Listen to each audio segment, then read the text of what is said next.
We got someone from Slovenia joining us. I see Paul already. He said already he will be joining us with his 1.5 meniscus. Nice. Same here, bro. Yeah. So we have we have 2 people with 3 menisci. Woo! Something is wrong. And I see someone's joining from Slovenia. That's really cool. And I think we can soon start. Yeah. That's almost sounds like a joke. There are 2 people, and there are 3 meniscus. What's going wrong? They're slackliners. Yes. That's what's wrong. Okay.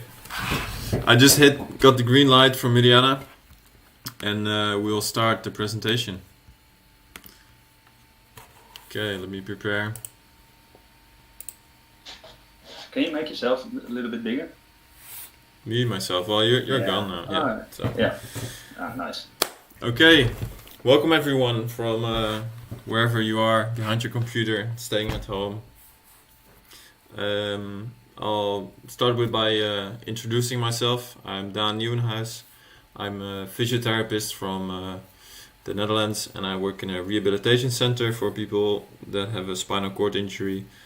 And basically my job there is to either teach them how to walk again or how to use a wheelchair again and move around and even trying out different sports again. And it's a wonderful job, and it really shows me that everything is still possible, even your legs don't work. And that's why I really love my job.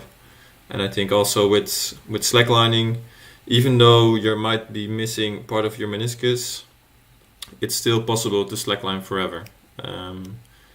And I today hope to share with you some insights how to do it and convince you that it's actually possible to slackline forever. I personally would love to still be on an island when I'm 50 years old. That would be really great, and I think Jonas will say the same, right? Yeah, man. Yeah. Imagine you can do this with your kids or so, or even with your grandchildren. Exactly. If you get them. Yeah. So the person you heard talking is Jonas. I've known him now for I think 4 or 5 years, maybe as long as I'm slacklining. He actually learned me to butt bounce better. That's quite cool. I remember that. And back in the days. Together with him, I'll be leading the presentation, and Jonas will be giving some extra insights because he is missing part of his meniscus due to an injury, and we will use this case to describe what went wrong with him and describe a bit of his process he went through, because he followed the same principle as what I will be presenting to you today. We've been both following the same mobility school, and it's organized by Movement-Based Athletics. 2 guys that are sharing their... Yeah? I'm sorry to interrupt, but we don't see you. We still see the intro screen. So I think that's for you. You have to manage between that. And how can I do it to see myself? Do I need to do something with OBS? Do you have it on present now? Yeah, maybe on OBS, click on that eye. But then you see nothing. So you need to share screen from the... Are you on presenting now on Google, on Hangouts? Oh, shit. You like that? I got it. That's what you mean. Did you? Present. Yeah, are you doing screen? Got it. Did you go to present now on OBS? Inception. Okay, now I see Jonas. Woo! Yeah, you have to go to present now still, Daan. Sorry, I should have mentioned that. Sorry, everyone. Now you can see their handsome faces. Yeah? Is it good now? Yeah, now it's good. Yeah? Okay. Thanks, guys. Sorry, everyone, for the Perfect. interruption. Don't worry about it. Don't worry. So, where were we? I was talking about the mobility program we've been following, and it taught us a lot, and that's what we want to share with you today. Now you're back. Sorry? Now you're back to where you were, seems like. Yeah. With the screen or with my talk? I don't see you talking. You don't see me talking. Yeah, I don't see you speaking. But I want to give a presentation. Wait. But people want to see you, man.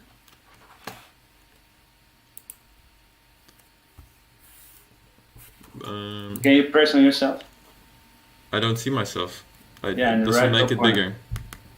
Just press on yourself. Yeah. But then, how do I show the presentation? You make this smaller and then put it on top of it or so. Hey! Yeah, that's me. There's Daan. Mariana, help me. Sorry. How do I know you've clicked on presenting. Which one did you do? Presenting with... Like, which option did you do for presenting? Oh, wait. Split screen or... Sure. Okay, I see you again. Yeah, present. Good.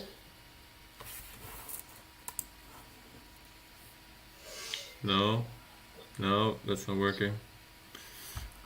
I wonder why it keeps going through this, though. We tested this. So I can see myself when I'm in the Google Hangouts, but I don't see... Maybe like that, full screen.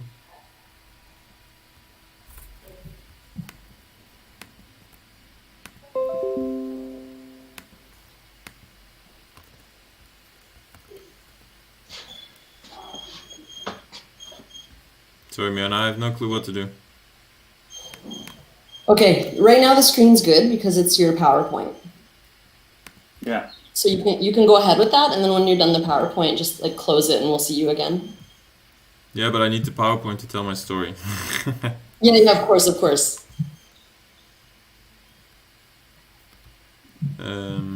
So you just listen to me. You don't see me. I think that's the only way.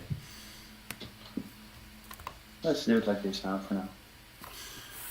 Okay, sorry for the hiccup there, guys.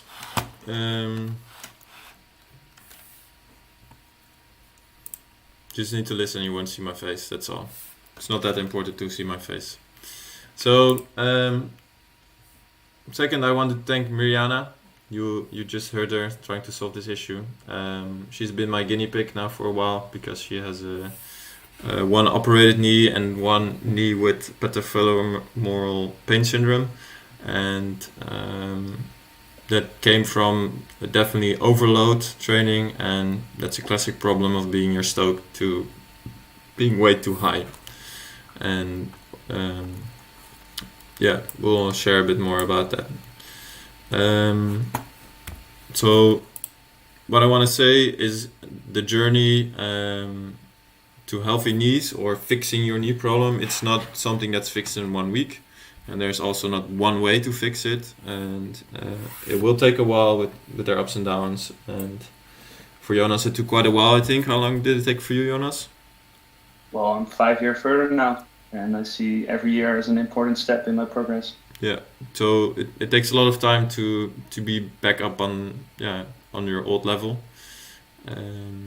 So have patience. And in this presentation, I won't give you that one thing that will fix everything for you, but it will give you guidelines, being able to fix it maybe for you. So in slacklining, the knees are the most hurt body part in slacklining, and one thing that's mentioned a lot is the chongo mount you see here. And yeah, is that dangerous? Do you need a lot of flexibility for it? It's a move where you have a full flexion in your knee under pressure. How is it good for your knee? And for me personally, I also felt a similar sensation in the inside of my knee in a sit mount position actually. When transitioning from sitting on your butt to standing on both feet on a line, I felt sometimes a little pop or a crack or whatever. And for example, in Mariana's case, this was with the knee drop sit mount position that I will explain later, where she that was the cause of her knee problems. And to discover how we can prepare yourself to be able to mount every time without any problems. We need to discover what movements are important while mounting a slackline. But before we start with that, I want to introduce a different concept of mobility. Basically, you see here a beautiful picture of Daniel Laurel in Amsterdam, taken by Jonas. And basically, you don't need only flexibility to have a great mobility. There are 5 different things that are really important. So let's start here with the coordination. The coordination in this case, with Dan on the line, is he needs the coordination to properly move his arms to be able to balance on the line. Then here, reactivity, that means he needs to respond fast enough to be in balance. Then down here, flexibility, he needs to be able to fully bend his knee to sit down on the line. Then he needs enough strength, being able to bear the weight to squat down. Then you need the power to create enough momentum to get up again. So if you cannot do the chongo mount, or a sit mount, or knee drop mount, it's not right to say I don't have enough flexibility, or I don't have maybe enough strength. You have to look at the whole picture, like, do I have the right things for this move on these 5 domains? And for example, in a chongo mount or the sit mount, the flexibility is quite important. But also in the sit mount, the coordination is quite important, because it's a dynamic move where you switch from sitting in a static move to more dynamic move. And we'll go a bit more into detail about that later. So let's continue. Here's the first thing I want to introduce to you that might change your view on how you move. There's no bad movement, there's just bad intensity. Basically, on paper, what that means is your body can move in every direction, but the intensity is the limiting factor. It's not your range of motion that's the limit, it's the intensity. So for example, I can rotate my shoulder out like I'm throwing a ball, but if I put a lot of weight on it, it will hurt my shoulder, but the movement itself is not bad. Or in your regular life, lifting something from the ground with straight legs, if it's just a pen, it's fine. Make it 50 kilos and it will become a little harder on your back, especially if you do it for a longer time. So let's look into a more relatable thing. You have 50 kilos of brand new webbing. It's in the yellow bag, and you need to go up to that mountain. And you go up there, you walk there one day, your knee is probably fine, but then you'll learn that you need to direct the line, but you really want to come back tomorrow. So you take everything back down again, you walk back up again with all the webbing, you go up, and it's the second day that you walk with this webbing. Next day you really want to do it again, you do the same thing. There the intensity just keeps growing. The movement itself, which is walking up the mountain with a backpack, is not entirely bad, but the intensity of walking 3 days after each other up to the mountain is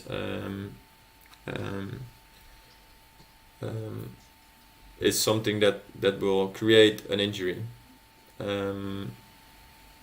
So, wait, Jonas and Mirjana are talking about the live stream. To double check if I have to change something. I have to keep going. Perfect. So after 3 days of hiking this back up to the mountain, your knees, your feet, your back, your shoulders will start protesting it's too much. Your body will tell you, hey, take it easy, boy. So the movement itself is not bad, but the intensity in this case is too much. Let's go to another example. Let's go back to the chongo mount. So this full flexion itself, it's not something that's particularly bad for your knee. Your body can make the move So in that case, it's not bad. If your body would not be able to make it, like then it would be more bad for you. But your knee can flex, and I think everyone can flex their knee completely for at least 1 millisecond. So it's not the movement that's bad, it's the intensity. And if you look at this picture here, the flexion in the knee it's not a problem, but sitting there in doubt, trying to mount a slackline, that's actually a problem, because the intensity will become a lot higher. And actually, this is where I felt the pain in my knee personally for the first time. It was on the midline, on the same spot as here in the picture, and I was just trying to push and push and push myself because I really, really wanted to get up, and I was so afraid, and I was just not able to mount the line. And while I was still sitting in this position for at least a minute, and that's why I started feeling the pain in my left knee on the inside for the first time.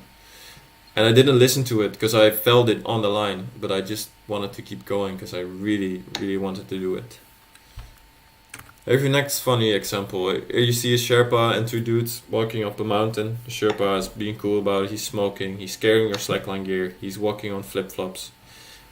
Then there's the other two guys. They're wishing they were doing something else. They're out of breath. They're tired, and they're walking on really expensive shoes.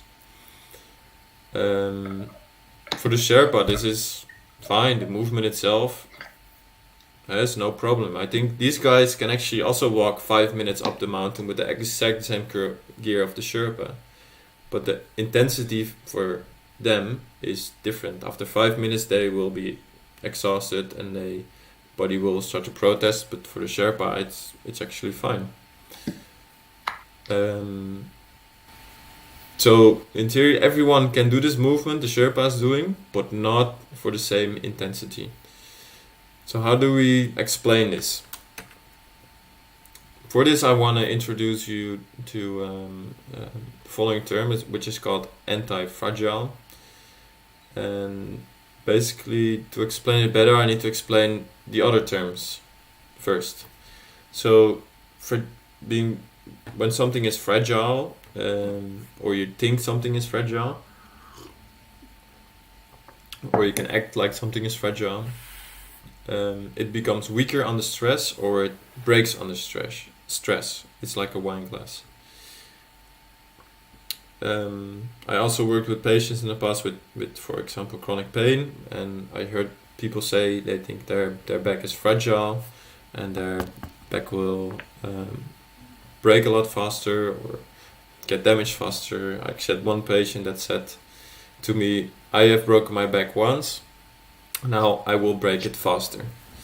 And that's not entirely true, because basically our body is anti-fragile.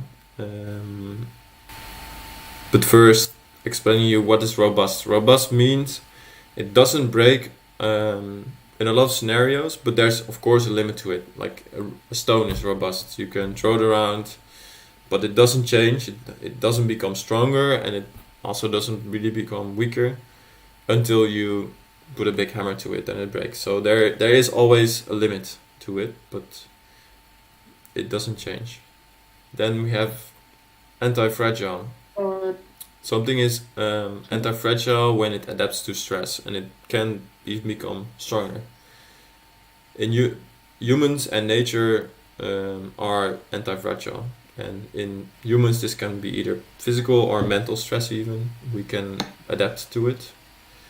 And this is basically a simple training mechanism, also called supercompensation, is that you have to apply something that's difficult, where you get tired from, for example, and then after that your body will adapt to become stronger. For this example here, I've chosen a cactus, because I once heard the story. I remember the story when making this presentation from a gardener in the botanical garden in Amsterdam, and he told me the following. So here you see a cactus in a botanical garden, and if you look here, there's a steel rod here holding up the cactus. Why is it here? Because normally in nature you don't see a steel rod holding up a cactus. It is there because the cacti here, or the nature here, never sees any form of natural wind or other stress factors. So that's probably why it's supported. It's not adapted to be able to hold itself up, because there are no external stress factors on the cactus itself. So if someone would bump into it, or they would leave a big window open and a storm will rush through, probably all the cactus will fall over because they are not moved around, and it won't form a stronger base to hold up the cactus itself. And let's look at this cactus here. It's a really big cactus. It looks really strong, and it's adapted to the factors from outside, to the wind conditions, to the other conditions that are there. It formed a nice wooden structure even to become even stronger. And basically some knees of some people that started slacklining are like a cactus. They are like a cactus in a greenhouse. They are not yet adapted to what you're gonna ask from them. So they need some stress factors to be able to adapt to the thing that you are asking from them during a slackline session. So they need a little wind, but don't start with a whole storm. Like I was explaining before, what I experienced, I was sitting in the Chonga Mount for too long. That was like a pretty good storm. But you need to start with a little light breeze, and then slowly crank it up so your body is able to adapt to what you're asking from it. Let's see. So again, here we have the example of the Sherpa, and like I explained, every person, even these two guys, are able to do this movement the Sherpa is doing. They're able to walk on flip-flops. They're able to carry the backpack. They are able to smoke a cigarette. And they're able to do these things, maybe not as long as the Sherpa, but that's because the Sherpa was doing this he's basically doing this for his work. He's doing this every day for a really long time. He's also used to the low oxygen level, and he's trained to do it because he slowly cranked up that wind to that cactus in the greenhouse, basically. If you remember that example. There's always a limit to it. Like let's look at this big cactus again. If there comes a really like the biggest storm ever, it might still break some branches off. It doesn't become indestructible. It's the same for the Sherpa. If you put him a 200 kilo backpack on, he also won't like it. So there's anti-fragility is not limitless. So that was quite a lot, something just talking about anti-fragility. I'm gonna ask Jonas if he has something to add about that. Let's see. Yeah, I think you explained this really clear right now, and yeah, I will later, if I show my examples in this, then I can give you some more specific slackline examples. Okay. But you're doing good. Perfect. Yeah. Okay, let's get back to the presentation. So the question is, are your knees also anti-fragile? Yes, they are. Like everything in your body, they are anti-fragile. They are able to adapt to the stress that you put upon them.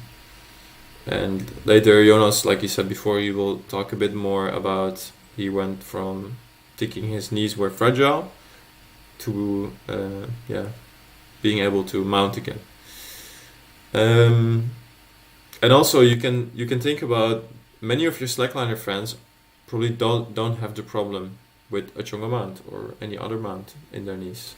So there's a lot of people that are actually doing it without any issues, but there are also some people that are doing it with issues or something in between. So it's good to remember we're not all the same and we don't experience all the same things.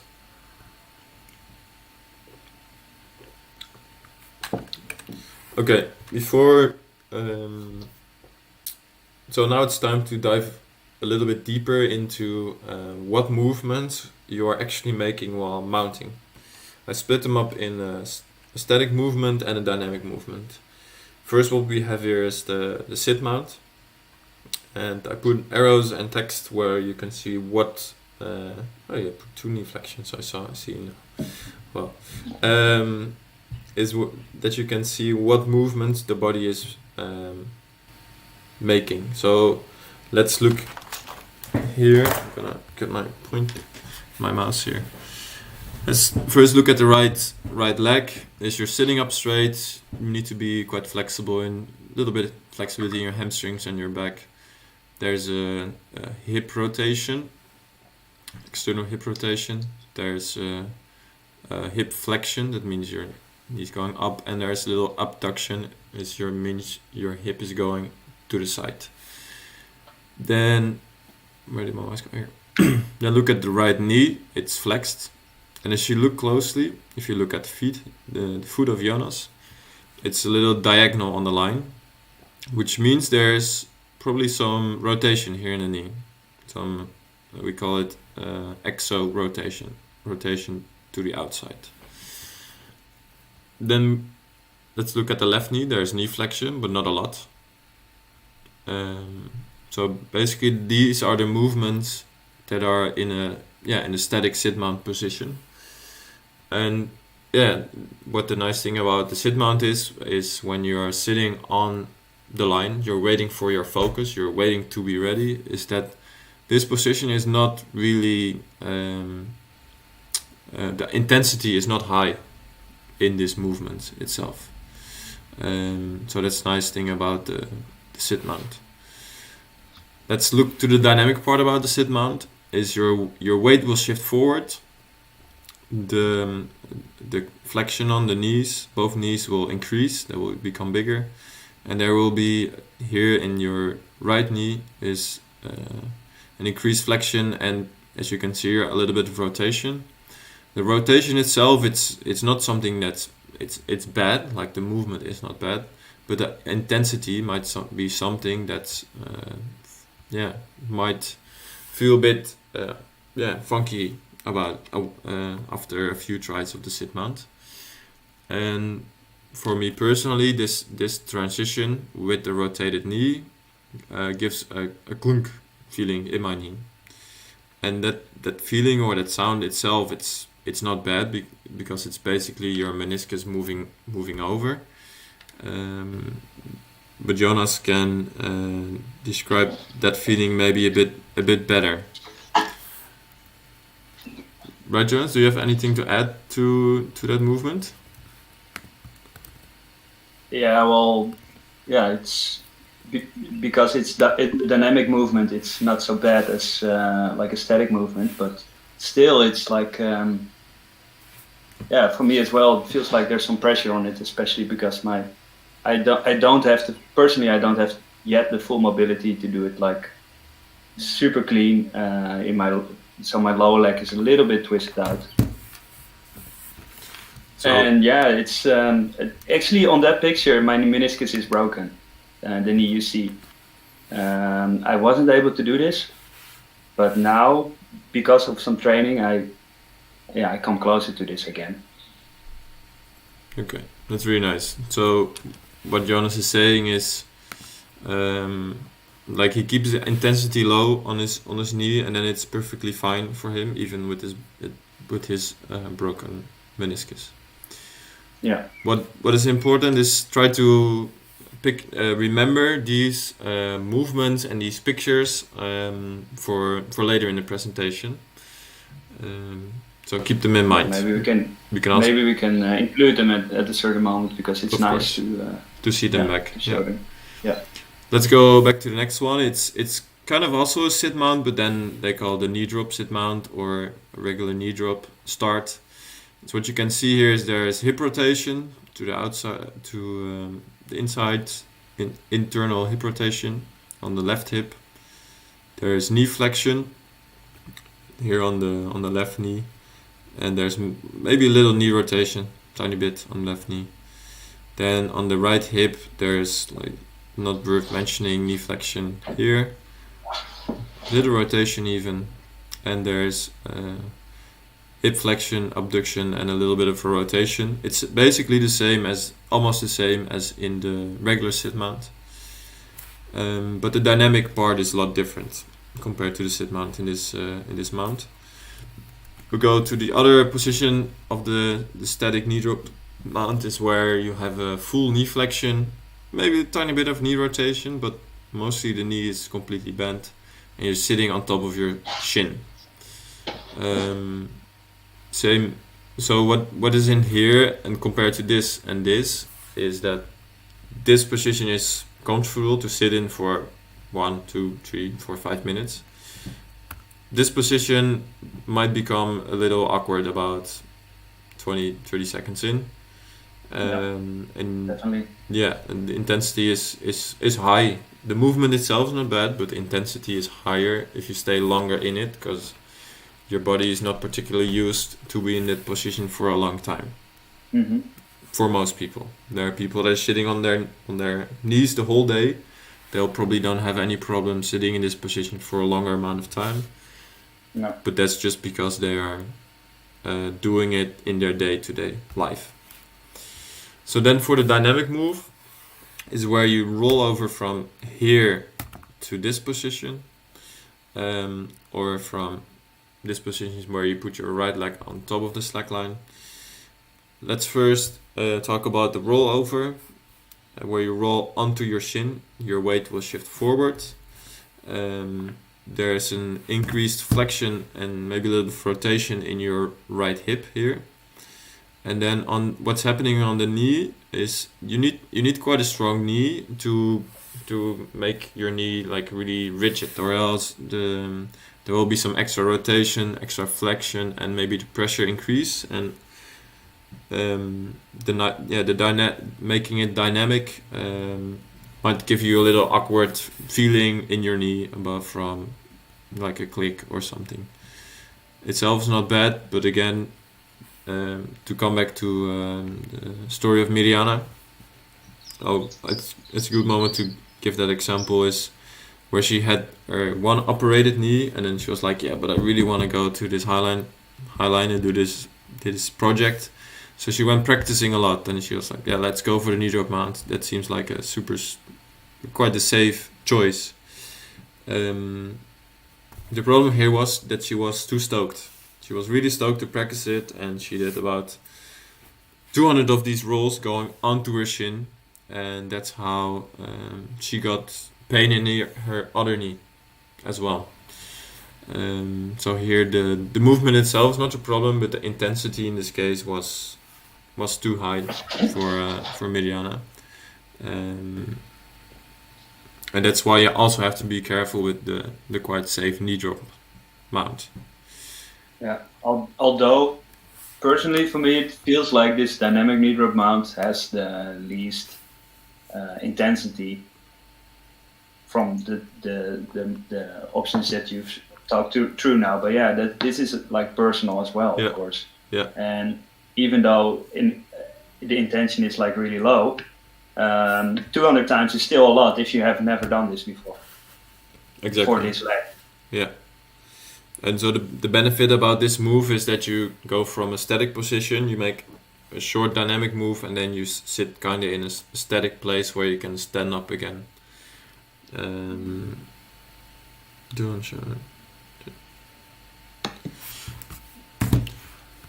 So that's maybe the beneficial that you are talking about, what you are feeling, Jonas. So that's a knee drop mount.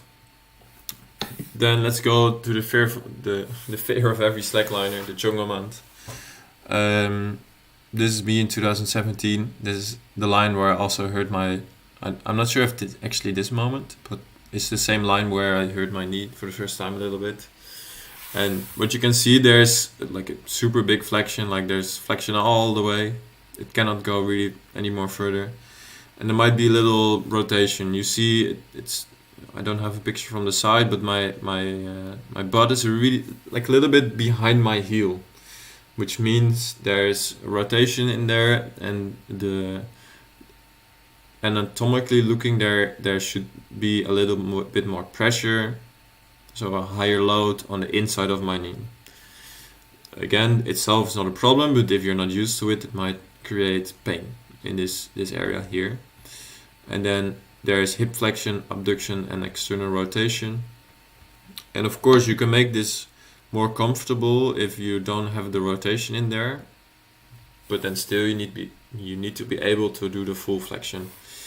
And the hard thing about this chongo mount is that people, especially on the high line, spend a lot of time in this position, sitting here, which really cranks up the intensity on the knee, and makes it, sitting there for a long time might create a little bit of soreness in your knee, or So, and then the dynamic move, it's you add the other leg in front of you, and you're standing up from almost a full flexed knee and one almost flexed knee, and you should bring your weight a bit more forward and then stand up. So it's like a super deep squat, basically, like a super deep squat. And if you do it a lot of times, you can get some strong legs, I guess, but your body needs to be ready for it. And I'm saying these things because we will give you a few hints on how to prepare a little bit to do this. So Jonas, these were all the mounts. Do you have anything to add to it for now? No, yeah, you made it really clear, and yeah, it's nice to see how deep the squat of the chonga is. Yeah. Especially you can really see it in this position. Yeah. And also, what you kind of see in that movement is that the rear leg has quite a significant bigger force than the front leg. Yeah, exactly. So all the three mounts are really different in their own way. The one has a higher load in the static phase, and the one might have a bit of a higher load in the dynamic phase. Yeah. But still, I've been trying to analyze these mounts for I think a year or 1.5 now, and I think we can still go way deeper and analyze what is for each person the best one. Okay, so that's again a lot of theory, and of course there will come a lot of more talking. Let's go to the next slide. This is a model I created. I called the load circle, and with this I try to make it a bit more practical for you and give some actual examples of how that looks. So in the green zone is what you see here. I call it the chill zone, and in this zone you can do whatever you like. You can move around, you can run around, whatever. You can do here whatever you like without any consequences. So let's say you do 5 chongos in a park. You won't feel any muscle pain, you won't feel any soreness, it's fine. Compared to something in your daily life, it's like walking the stairs or getting some groceries or whatever. It's the place where you feel your body feels relaxed and it doesn't also change in this zone. It doesn't become better, but it also doesn't become worse, as long as you keep moving around in the chill zone. Of course, if you stand still, like you lay down for 6 weeks, your chill zone will become smaller. Let's go to the orange zone before I continue about the chill zone.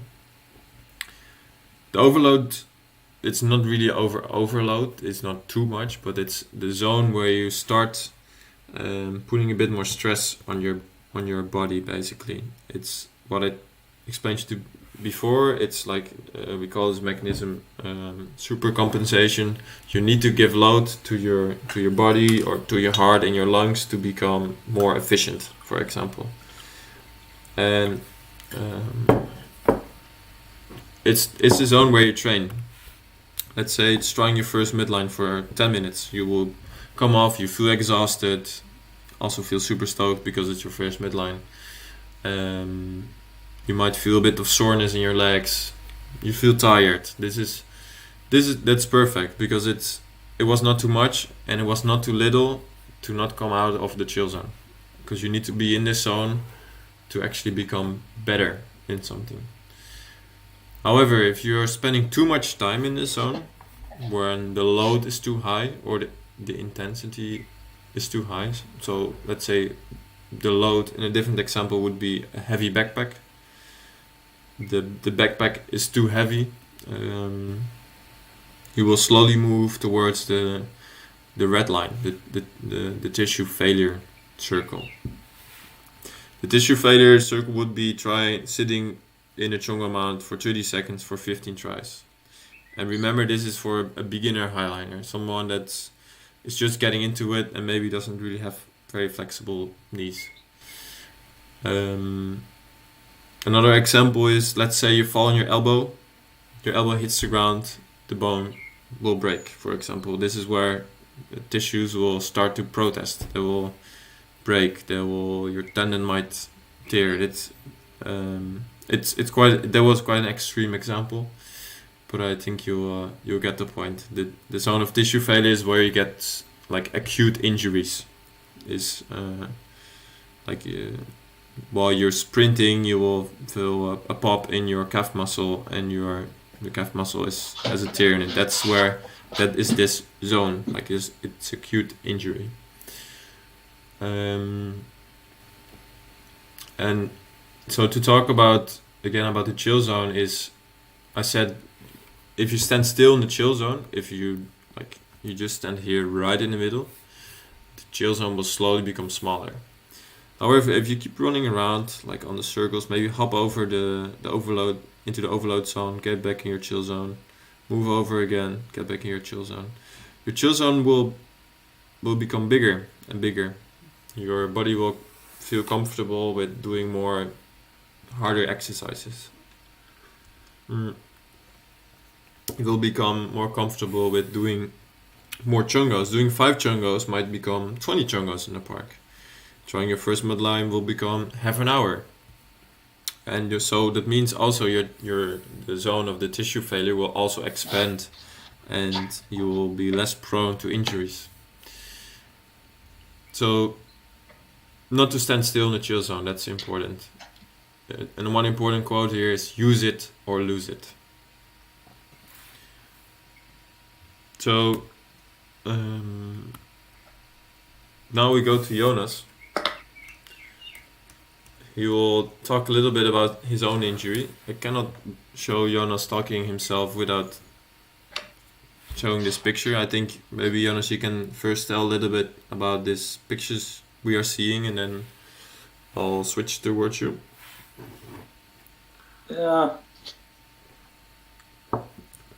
Yeah, that's okay. Hey, thanks. Well, the idea of what I'm gonna share is to give some examples from this as well. Mm-hmm. Some clear examples, so you know, so you can kind of prevent this as well for yourself, to not make the same mistakes. So what you see here, right here, is in 2015 was at the moment where I was like really pushing my highline skills, and I was also jump lining, and we together with Tom Peek from Dreamwalkers and the other Dreamwalkers, we were pushing it quite in giving slackline shows, and we had together with Tom, I had one of my first big slackline shows. And basically, we had to give shows. This was in Germany, in Bochum, a nice cooling tower of a steel factory, a 70-meter long highline. And we had to do 6 shows, 3 highline shows and 3 trickline shows from 6 till 12 in the evening. And since the highline was also on a big level, like it was running close to my max, my limit. So I also wanted to practice in the morning. So yeah, in general, I was slacklining all day. And as well, on performance level, I wanted to show my best self, you know. So in the tricklining, I was pushing it with huge tricks, and in the highline, I was also pushing it with walking. So at that time, I was in top shape. Like I said, I was 5 years slacklining, and because it started in 2010, and I was really pushing it. I was training a lot on the slackline. But yeah, you kind of already hear the cliffhanger coming, because practicing in the morning and in the evening, doing like 6 hours of slacklining, it's quite intensive. It's quite intense, and like the last trickline show we had to give, I was pushing myself so much that there were aerial silks, and I wanted to do like a jump from the aerial silks to back on the jump line. I had funny ideas, and I wanted to do them like directly, you know, like I couldn't practice because it was on stage. And from the previous actor, the previous artist, the silks were still hanging. So I tried to execute the idea, but because the trick line is a bit higher than I normally would for Chongo, and I had the silks hanging on top of me, so I stood up only on one leg, in this position with the silks here, only on one leg, and because I thought I was pulling myself up with my hands, I could do this on one leg, basically a Chonga on one leg. But there was way too much force, way too much intensity on my knee, especially after already slacklining for like 10 hours that day. So I was again too stoked. I wanted to do too much. Then I heard a huge snap in the knee. And that was basically the biggest, the real injury. Why my meniscus now is still broken. Let it check in the hospital, and basically the doctor told me it's better not to do a surgery. And of course I wanted to know, like, hey, I want to slackline next month again, you know, could you please do me a surgery? And then that was my own my own need, but almost. But so this doctor really said, hey, for the long term, it's better not to do this surgery.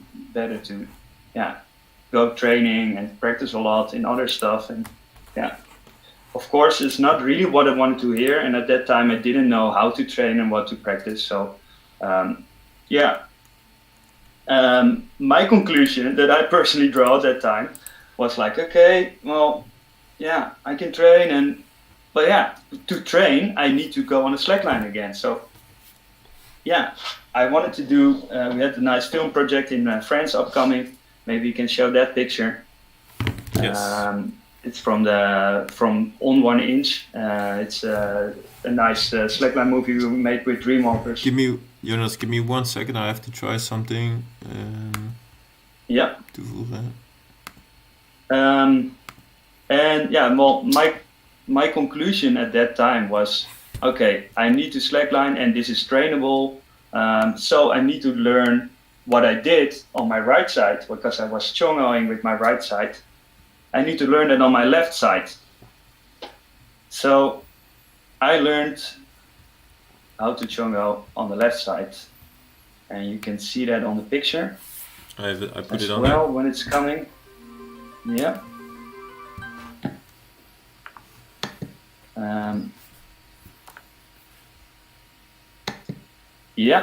it's on the picture. Jonas, give me Nice. one little second. I have to figure out something. Toevoegen.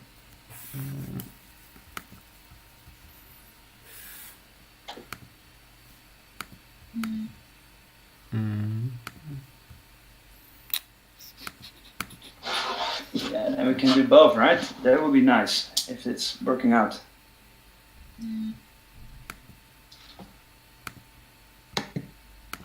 Yeah. Pencil now. PowerPoint.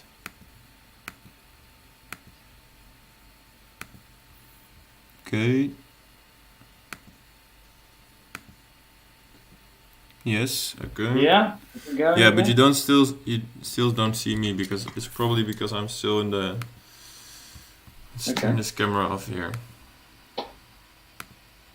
Yeah, I don't get my camera to work. That's all. Well, all right. we tried. Okay. I'll show the picture. Yeah. Cool. So my conclusion was I tried sit starting with my right side, but I had this problem Daan earlier told about, that your knee can pop, and since there your meniscus, and since there was like a scar on my meniscus because it once had been broken and they didn't cut the scar part away.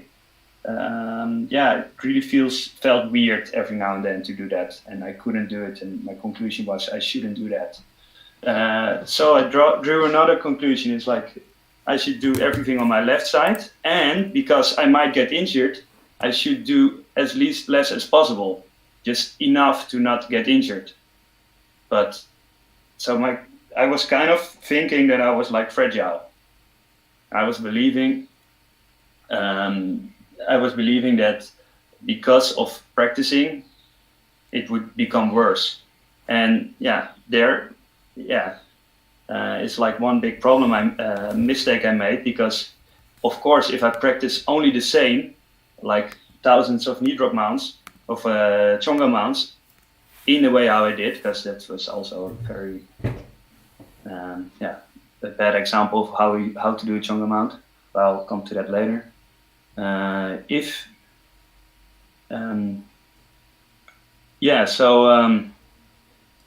was I? So I was doing everything with left and only that counted was to stand up. But again, this was a project which was on my limit, because Tom Peek and Yuri Rodeberg were really, really good in long lining at that time, and they didn't get injured, so they were like still raging. And Yuri already walked like a world record at that time, long line world record. Tom walked one on nylon. Yuri was at that time already sending 200 meter lines. That was, I guess, my first 100 plus line I was on, because from the picture the line from the picture was like 100 something, 105 or so, I guess. Pablo Signoret's home spot it is.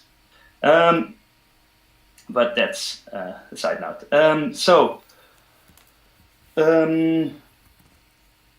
Can you share, Jonas, a bit more about like what we see on the picture as well? If we look closely at it, it's basically how it looks to me. What you're trying to do is it looks like a sit mount position, but your leg is not on the line. Yeah. And it seems you want to like roll over your knee.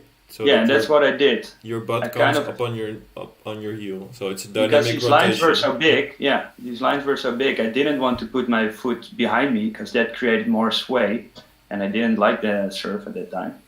So I put it in front of me, and then I rolled over so it would sit on it.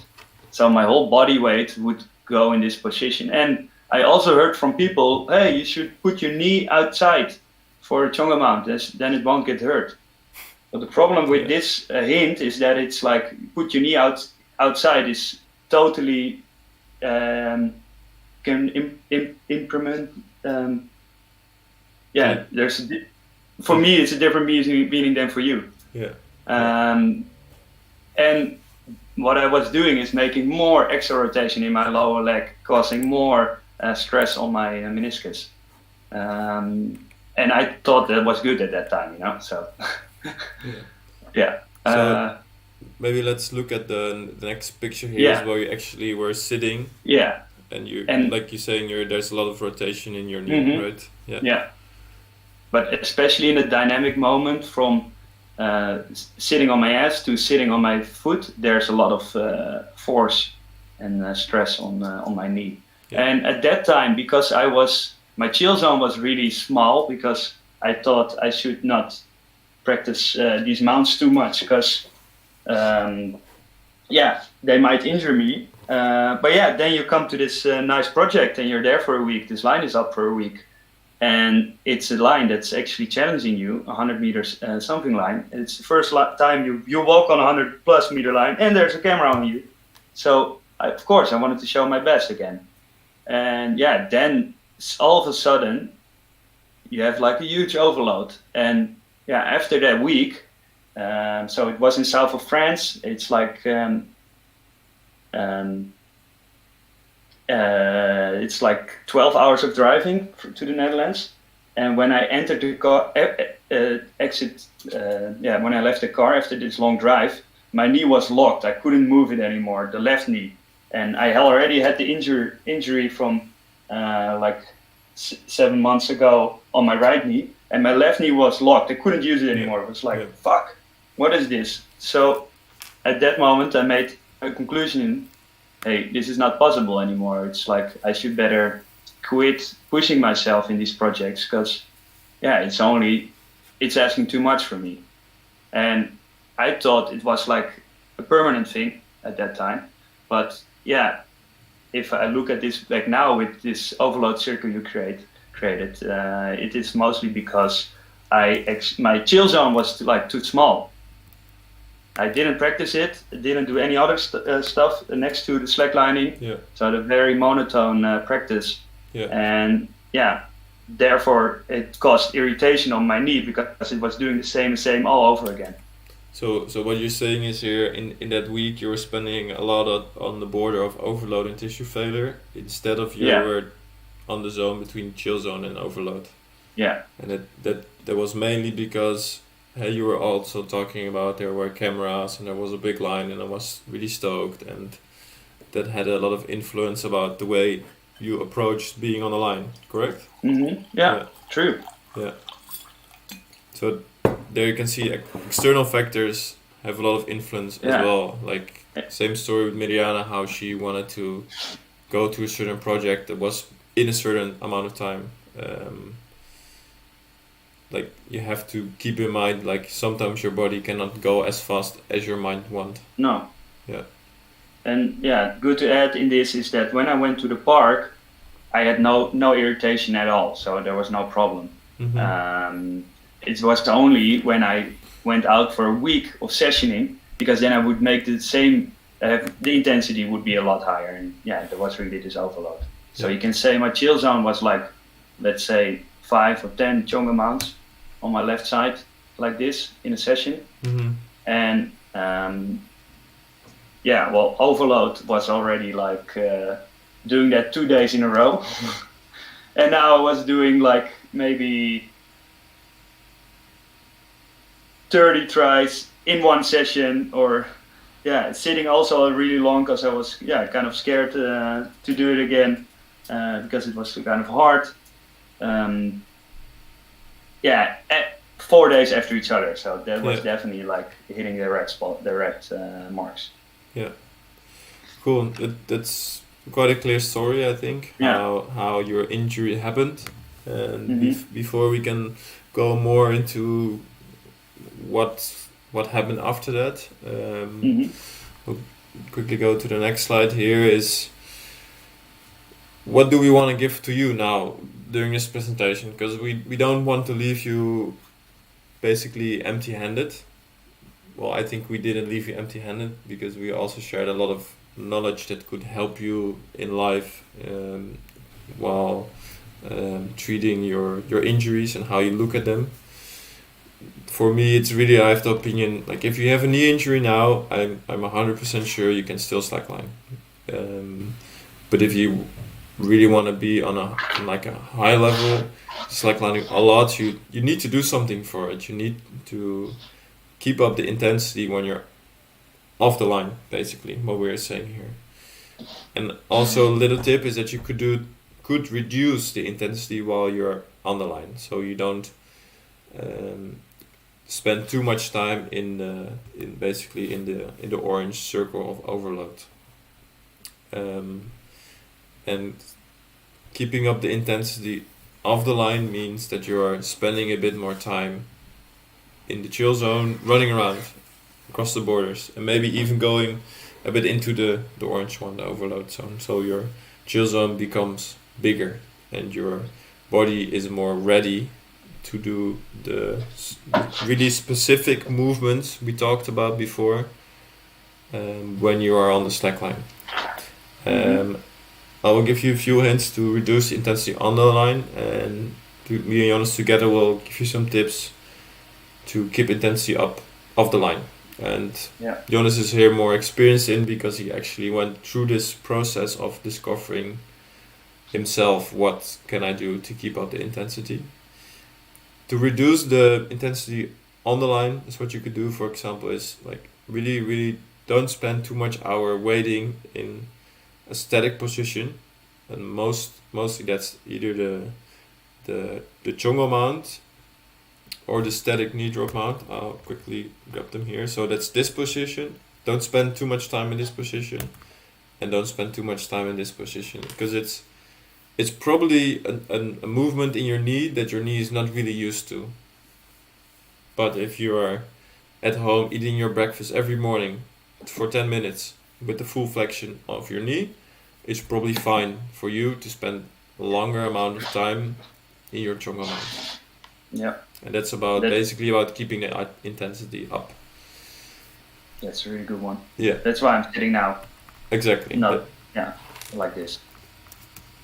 Like you can see, let's go back to Jonas here. He's still sitting on. Yeah. He's still sitting, and he's changing. He's been changing positions a couple of times. Yeah, and this is like, for me, this is almost a dynamic knee drop mount, what I'm doing now. And because I'm so comfortable in this sitting now, it's super nice and super low intensity to do this on the slackline. Yeah. Okay. Last thing is you can use a little bit of a bounce to get up. So while standing up, you need less strength and power to get up again. So the intensity or the load is a little bit lower. Mm-hmm. That's a good one. Let me make this big again, sorry. So how to keep the intensity up off the line? I'll first talk a little bit more about why it's important. It's about keeping your knees ready all the time. So imagine you're far away in the bush, you're far away from society with a few friends, with some slackliners. It's cold and you want to make a fire. But you really don't have any paper or lighter, so you spend hours and hours making this fire. And you got it lit at some point. And I'm 100% sure you will do your best to keep this fire burning the whole week. What this means, if you transfer to slacklining, is if you got that knee drop down or that sit mount, you want to keep doing that position a bit more often than just every 4 weeks, for example. It's like it's the same for your knees. Make sure the fire keeps burning, and when there's no slackliner out, you can throw a few small pieces of wood on there by sitting in a squat or kneeling while having your breakfast, or sit on the floor more often. Work on the floor when you're sitting on the floor with your laptop, and change your positions while sitting on the floor. Move around and flow while you're discovering the most used movements while mounting a slackline. And these movements are the flexion and rotation in the knee, and transitions in these positions. And again, it's good to remember here is nothing. How's it again, Jonas? Nothing always works. Everything works sometimes. So what works for person A, for Jonas, might not work for me, for person B. Yeah. So we really cannot give you something that you should do to fix your knee problem. No. That's why we're not doing this right now, right? But showing examples. Exactly. Because it's actually about the search. What you're looking for is a search. Yeah. It's searching for what can my knee still do, and can I like slowly expand that green circle? Can I expand the chill zone? Can I move around with a flexed and rotated knee at the same time? That's what you have to look for. And yeah, it's a discovery you have to go through with yourself, basically. And I think, Jonas, you can share a bit more about how you do that and what your routine looks like during the day, maybe. Yeah, definitely, I can do that.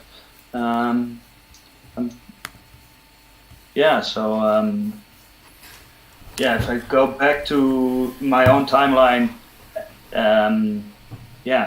because since like 2 years I'm actually really doing this, and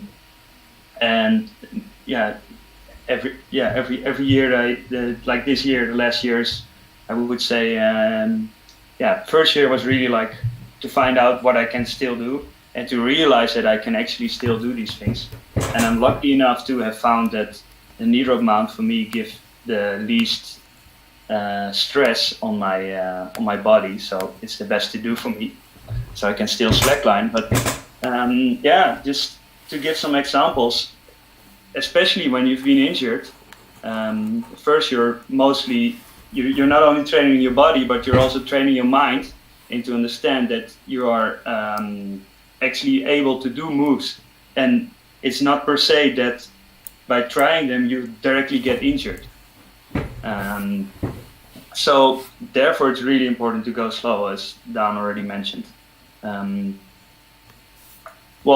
So how did I start after having this problem with my right knee, where this meniscus is still there with a scar on there? It's actually broken still. Right now I'm totally fine with it. And what did I do with, so I had two knees that I felt like were leaving me behind, that weren't doing what I was hoping for them to do. So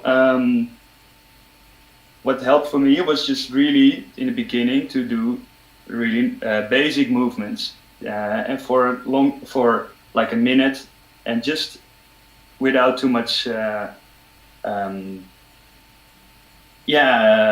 stuff happening. Just, for example, just a basic squat, just sitting, just like low, just to get used to this, because I never did this. And when you're highlining, you're asking this. Maybe you're doing this like 10 minutes in one day. If you're really like, trying a highline, that's hard for you, you know. So that's one example that helped me to understand that I can actually do these things again. To come back to the quote where you said that the search is what you're looking for. Imagine that right now I'm still doing a squat every now and then, but the squat kind of evolved. After 2 years, I'm really searching for other movements like that are possible and comparable in the squat. So I'm kind of like trying to squat and to stand up again with the least resistance that I feel, and I do whatever that I need to do to get there. And what can I find to go to a squat? Just all these movements around. And what I find really nice in this, to not think specifically how this movement you should do it, but you just try to find out. And that's actually search, because to go back to the example where I when I was doing the chongo, where I heard like my knee should be fully outside. For everybody that's different, especially the interpretations of what pushing your knee outside is. So therefore I just try everything that's possible on the ground. And what I notice now is that when I'm on a line, because I'm doing so much stuff on the ground, offline basically, so not on the slackline, and then when I go on a slackline, my body is so used to these movements that I can actually, it's like, okay, well, nice, I know how to do this. And it's not like, oh shit, now I have to go and sit on my knee and like, will it hold? No, it's just, I got rid of all those, doubts, insecureness. So basically what you're saying, you're thinking that your body is fragile, so if I would be in that movement, my body will break down or will be getting damaged. Correct? Yeah, that was really before I was, actually searching all these movements. Yeah. And now I feel like, hey, because I actually try things, I suddenly do things that I thought I would never be able to do anymore. And sometimes I'm passing through, like I still had it this morning, where I was kneeling, and I'm passing through a movement where I feel where the scar in my knee is. But it's okay, because I know exactly what my limit is. I feel it coming, and then I know, okay, well, that was enough for today in this movement. And because the slackline moves are so monotone, you should really practice and train your knees. And I'm using now the knees. We're talking mostly about the knees, but yeah, you can relate it also to the shoulder, for example. Also super important with slacklining. If the moves that we do are so kind of monotone, because all that matters is you need to stand up and you need to walk, and if you want to do some bouncing or tricks but they are super similar to each other, especially standing up every time. So if you practice, what I try to see now is that my practice is like so dynamic in a lot of different moves that I can do with them, and I'm actually trying that the chill zone is bigger. Yeah, and I think I want to add a bit more about this, because I think it will raise some questions. Like probably your doctor also said like you should prevent this move, correct? You should prevent bending your knee completely, or well, definitely in the beginning, of course. She didn't really say it like that. They were more like, are there other ways as well? Mm-hmm. I think at that time I was lucky with the doctor, because if she was really traditional, she would have said, we'll go do surgery. Yeah. So there's probably also a lot of doctors that would tell you to stop moving around, but we can look into more scientific studies where they look into, for example, people with knee pain, with patellofemoral pain syndrome, and in these studies they have looked at the kraakbeen. Jonas, help me out. What's in English? Kraakbeen. Cartilage. The cartilage on the back of the kneecap. So you have your kneecap, and on the back there's a smooth surface, and the theory is that if this surface is damaged, I know one slackliner that has this diagnosis, they have pain. However, in abduction studies, what they did is they looked for this, and they found people with actually like really, really bad cartilage on the back of their patella, on their kneecap, and they were not having a lot of pain. So there's generally it's also the same for the back. They made x-rays of people with like really heavy arthrosis, so there's a lot of bone forming on the side of the spine, and there's the layers between the spine spines. I don't know. Sorry, I don't know the word in English.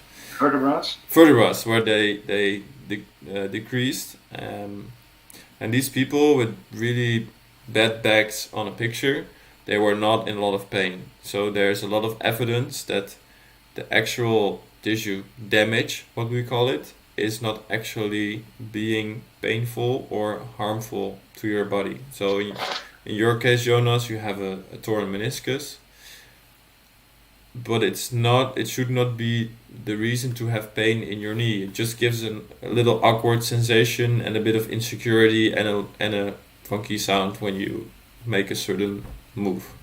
Mm-hmm. Do you relate to what I explained? Yeah, definitely. Yeah, it's like, because I've had this experience of a significant pain trauma. It's like every time I'm in a move, it's like, it's gonna hurt, it's gonna hurt, it's gonna hurt. And then if you do this move, it might not hurt, but your brain is constantly screaming to you that it's gonna hurt. And it's really hard to filter that out because, the pain is coming from the brain. It's not coming from the tissue. Exactly. So the brain here is creating the pain, and we can have a really long talk about this again. But if you have questions about this, we really want to go towards the Q&A. Yeah. And Miriana will post a link in the YouTube chat which you can join this Google Hangouts meeting, and you can ask your questions in the chat or even by video, or you can ask them in the YouTube chat. But remember, there's about a 30-second delay in between this live stream and what I'm saying now. So you can join the meeting, ask your questions, or ask your questions here, and we'll try to answer them, me and Jonas. Mm-hmm. I got to show you this epic picture for the Q&A though. It's again the same spot in north of the Netherlands with the line is called pine dust, right, Jonas? Yep. Because all the pines were flowering and they were shedding a lot of seeds all around. It was a big mess. Really beautiful line. So the link is the longest Dutch highline, huh? the longest Dutch, midline it is kind of more. So there's Henry just joined the chat. If Henry can unmute himself, he can ask a question.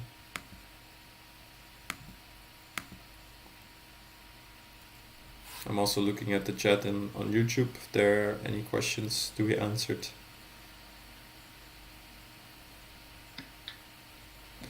Let's look in the chat. So it was a lot of information, and of course you don't have to ask your question right now. I'll be open for questions on Facebook. You can find me on Facebook. I'll post my Facebook link in the chat, and I'll tell you here. Here we have some questions coming from Paul.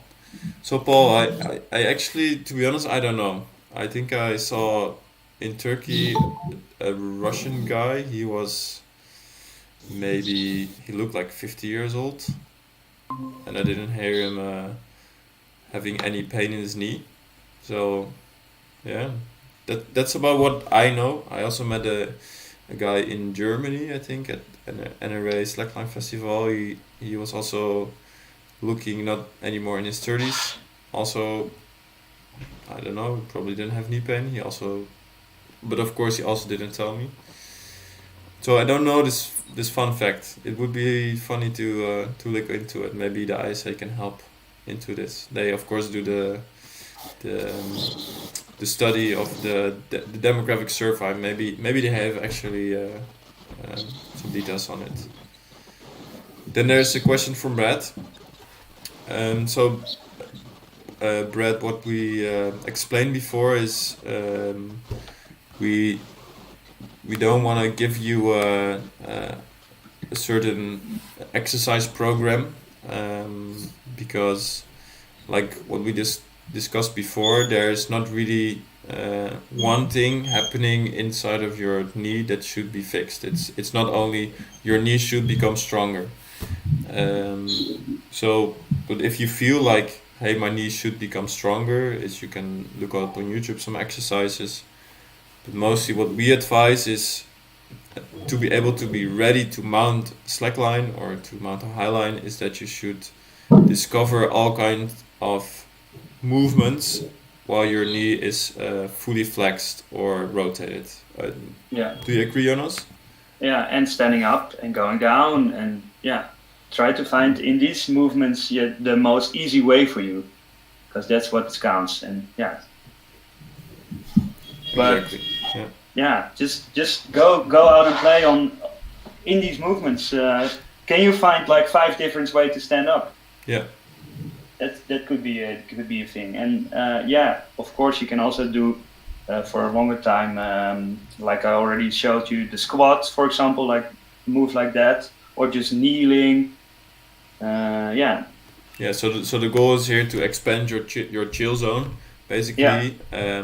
So to do that is what I experienced, like squatting every day for already 2 minutes increased my strength in my legs a lot already. Or kneeling down during breakfast or sitting more on the ground, it will make your knees have a greater mobility because you spend more time in this fully flexed position in your knees or this rotation. Okay, Brett, I hope your question is answered. I saw Freddy joined the chat. Freddy, do you hear me? And can you ask your question? Yes, I can hear you, Dan. Can you hear me? Yes, perfect. Great. So my question is, the knee itself isn't a muscle, but there's lots of muscles surrounding the knee. So I was wondering if there is any point on actually warming up your knee, or if that's something that is recommended or worth doing for highlining. Yeah. So to answer your question about the warm-up is it depends a bit on what your chill zone is. For example, for me, what I experience now when doing a lot of slacklining and slacklining a lot more is my chill zone expands. So I personally don't need a warm-up anymore to be able to mount a slackline. If you feel your knees need to be prepared, then you can do some exercises, and these exercises can basically be the same as the exercising you are doing day to day. Is like you squat down, you try to go from squat to a Buddha positions on the ground, or you go from kneeling to a squat, or you go from kneeling to going down, going up.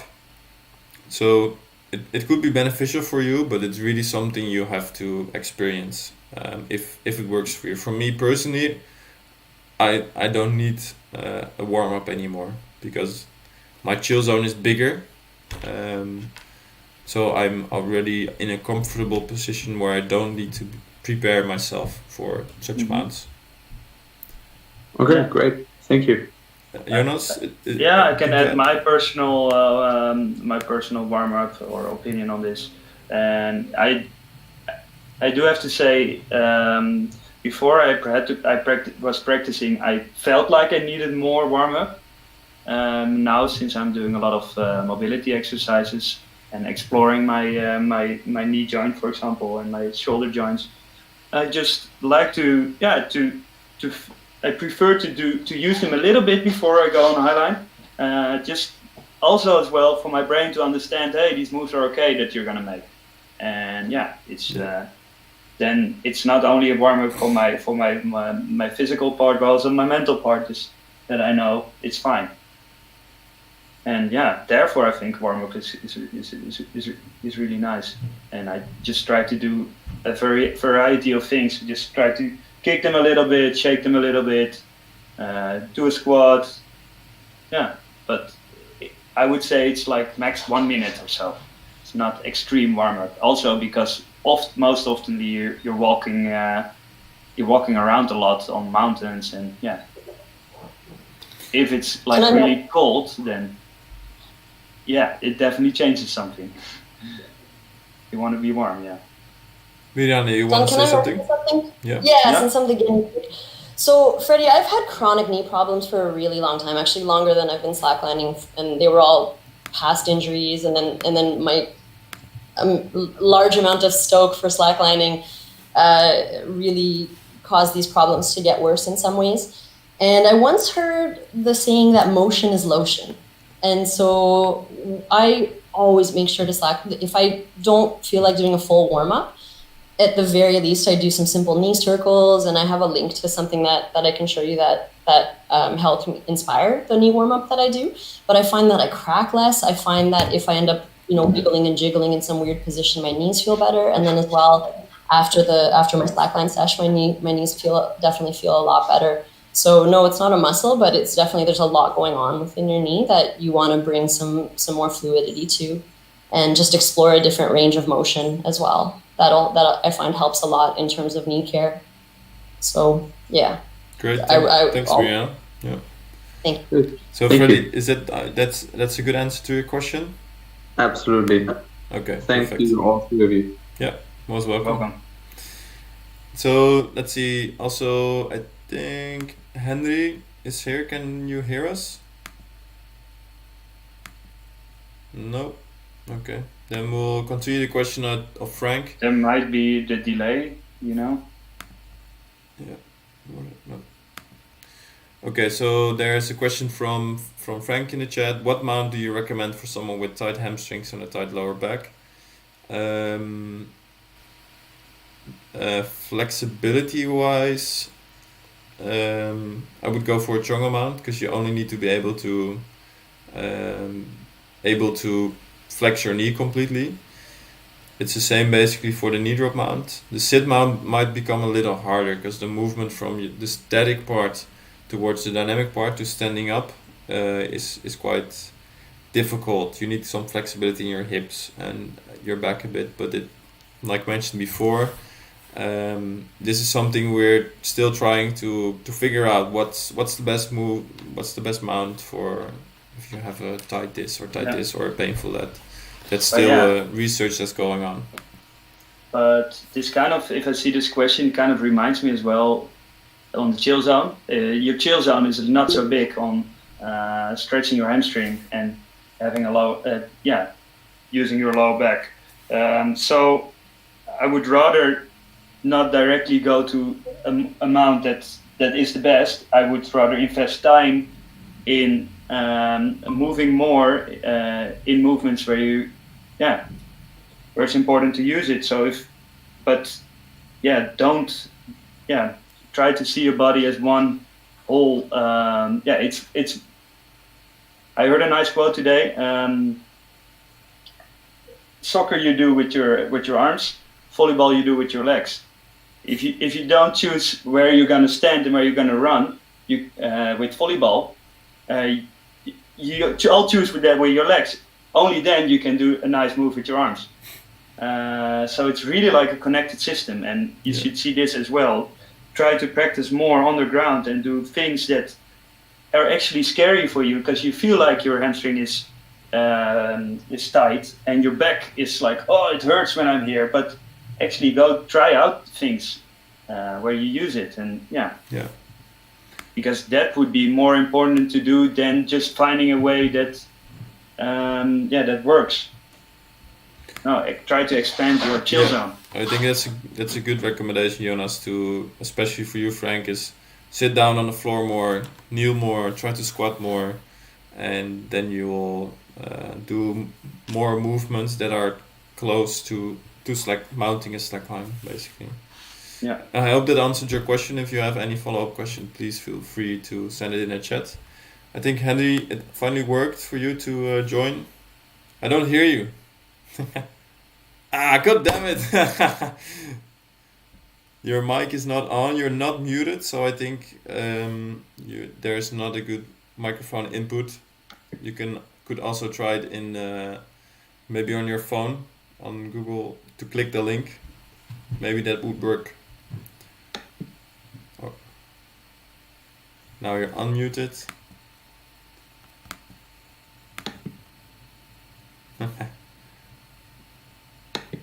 You can work it out, Henry. I'm quite sure. You could try if you have a smartphone on your phone, maybe, because it has a built-in microphone.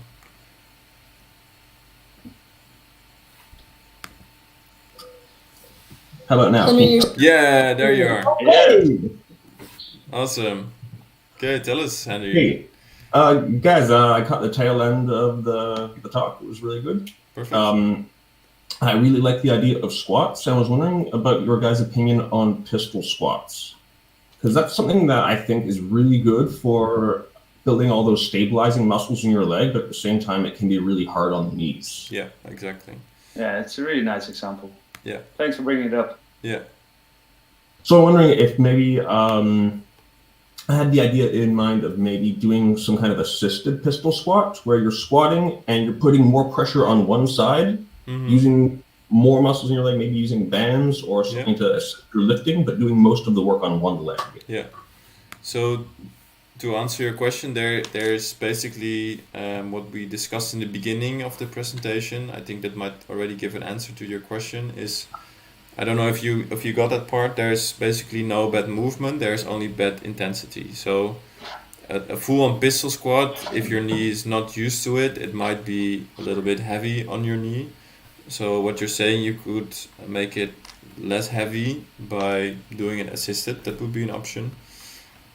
But to prepare a bit more for slacklining, it would be nicer to make it a more chaotic movement, to do it on two legs, but maybe, like you're saying, more weight on the one leg, or more weight on the other leg, or putting 1 foot there, one leg there. Is like try to make as many different movements as possible, and stand up from that fully flexed knee, because the pistol squat itself, it really looks like mounting a slackline in a jungle mount, but the difference is in the pistol squat, the ground is hard. You cannot push the ground away, and on a high line you always have a little bounce, or you can push down the line a bit. So it's not 100% similar, because the line shakes, the line moves up and down. So it looks like it, but it's not the same. Maybe Jonas, you have something to add to this? Yeah, well, of course, I like the idea that you're trying pistol squats, because it's in the direction of amount, like you notice yourself. It looks quite similar. But just to add in this, what I find really important for you to know is that you might lose yourself in perfectionalizing the pistol squat, but it's not about doing this specific movement, because you're doing this already on the slackline. It's about finding a lot of different squats on one leg. So if I could share you an exercise that I really like to do, where the pistol squat is included, like if you're standing on one leg, the pistol squat is straightforward, but there's actually, if you look, there's like 360 degrees of movement around you, but you can put that leg. And for a knee drop mount, it could be behind you, for all these kind of things. So can you do it on the side of you? That's like, can you see how I'm doing that? Yeah. Mm-hmm. Right? The 5 points of squat, you can call this. So there's one. Maybe I should be more here. Is it better? So there's like 5 points. There's one on like 2 o'clock, or 10 o'clock. There's one at like 12 o'clock. There's one at like 2 o'clock. There's one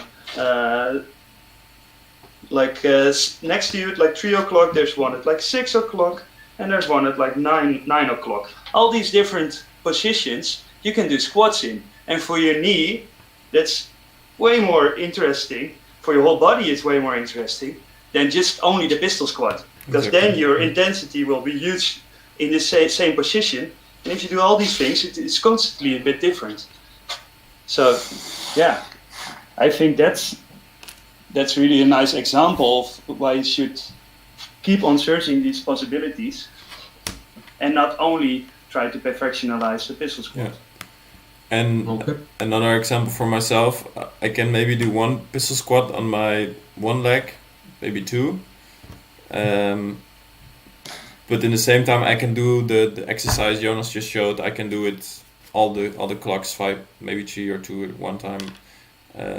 So being able to pistol squat doesn't mean you'll become better in jungle mounting. So there's not really a correct thing there.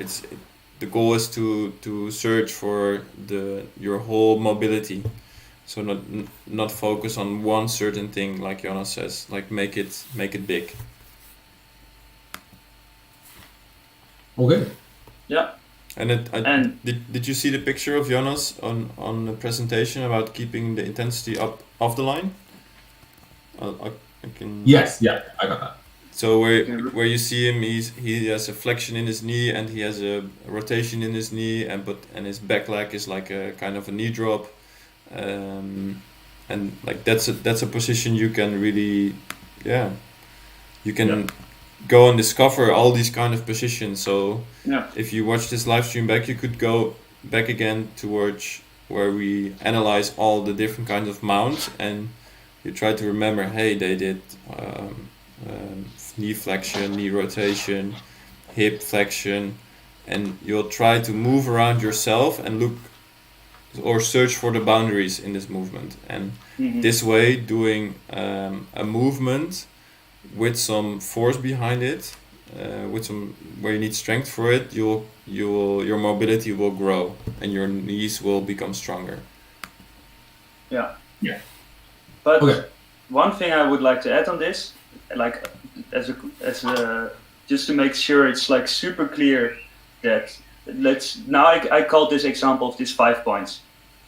Imagine you do that. So first you did the pistol squat, then you practice a few weeks these five starts. You cannot do this for like, if you do the same for a few years, again, your body doesn't get new information. So you should always go on. So one more example I would like to give you. There are like 2 legs, and can you find a way how to go a specific squat to a normal squat, and to imagine you're doing a pistol squat on your left leg. While you're down, can you go to like, I'll show you have to show it. Like this. Yeah.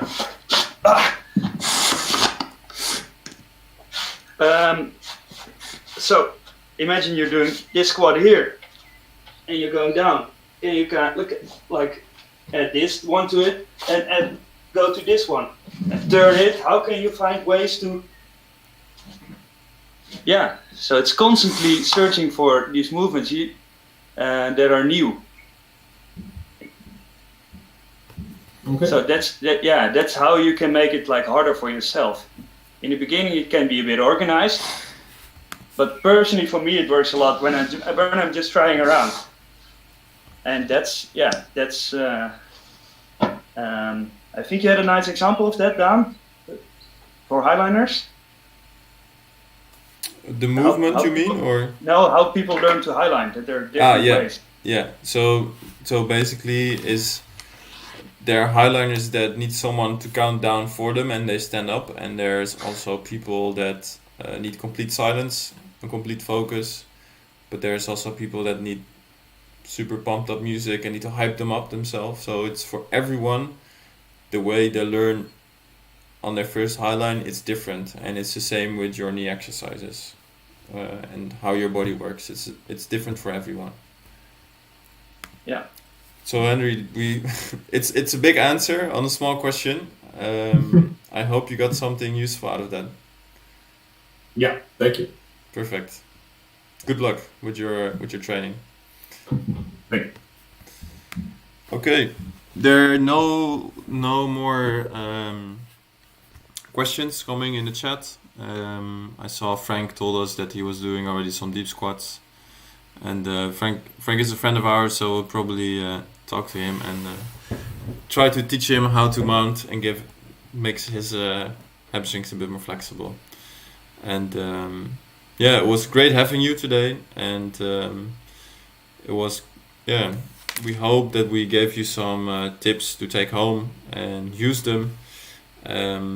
I will and you can always find me on Facebook, or and then send me a message and ask me a question about the knees or this presentation, and me and Jonas will keep developing or researching mounting, and maybe one day if you find the right way, we maybe even make a video or another small talk about how to keep up the intensity on your knees while you're off the slackline. Mm-hmm. So thanks a lot. Thanks also to Jonas for sharing your story. That was really making it very useful and practical. And also thank you, Mirjana. We can see you now, but thanks a lot for that I could use your story, and that you're at the moment my guinea pig. So I can test these concepts, and hopefully you can be back on a high line in a while. thanks everyone for watching, and I wish you a wonderful rest of the day, morning, night, whatever you're in, what time zone you're. Thank you, Daan, for sharing your knowledge and your stoke on this subject. Yeah. It's really nice to hear all this. And I'm glad you could give us an insight in your knowledge. You guys are more than welcome.